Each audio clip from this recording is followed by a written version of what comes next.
Hi folks. You know, Christians, that is the Christian church, has a great weakness in this day and age. They don't like to get involved with what is happening in our world today. They may from time to time read the news in the newspapers or watch the news on the television. And they may feel a little bit cheesed off or depressed by some of the things they read. But normally they will go away and find some way of getting rid of those horrible feelings they have inside. They'll perhaps hide themselves in a little fellowship group or something else. Many will even say, well, we shouldn't be getting too involved with what's going on in the world today. We shouldn't worry about what's going on in the world today. Let's carry on with the Lord's work. But you know, at this point they miss a very important biblical principle. I call it the Ezekiel 3:17 principle. And in Ezekiel 3:17 it says this: Son of man, I have appointed you as a watchman for Israel. Okay, so some will say, well, we're not Israel, we are the church.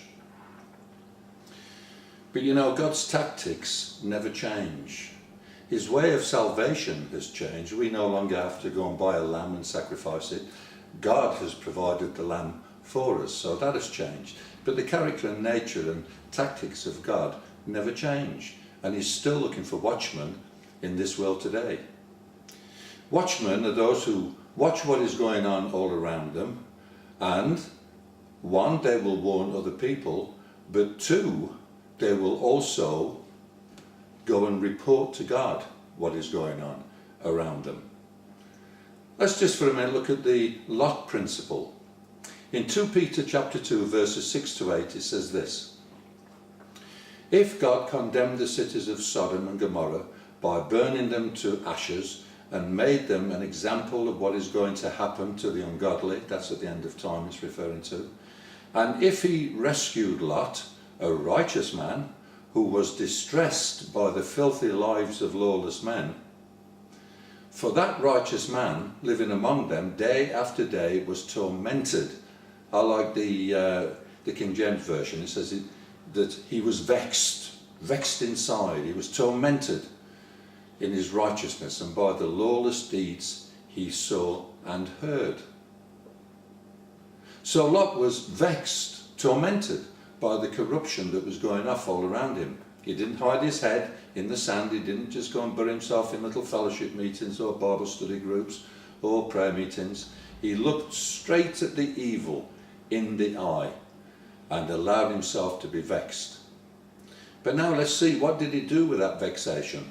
What did he do with that torment that he was experiencing while he was seeing the evil in front of him?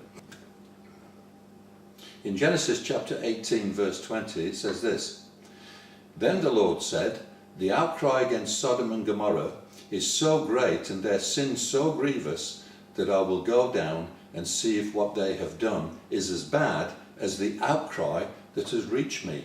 If not, I will know. Okay, so what did he mean by outcry? Who was crying out?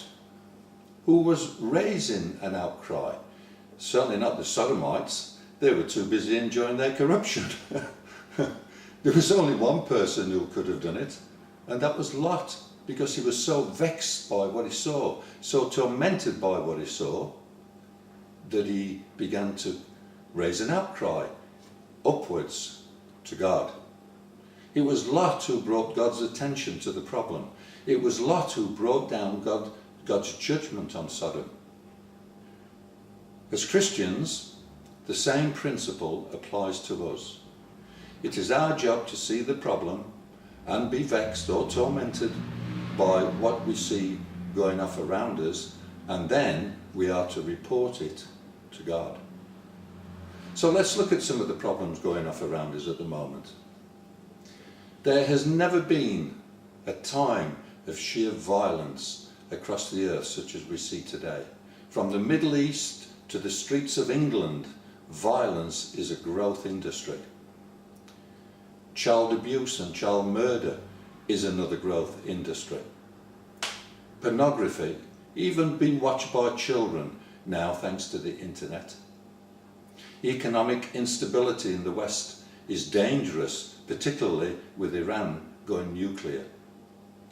Israel is being betrayed by all of her allies. She is now viewed as the cause of the problem in the Middle East. One of the most stable nations in this world is about to disappear. Now, who am I talking about? Well, I'm talking about England, and you better believe it, we are about to disappear. Pretty soon there will be no England, as we are swallowed up by this European superstate. You know, this is serious business, folks. We need to be praying.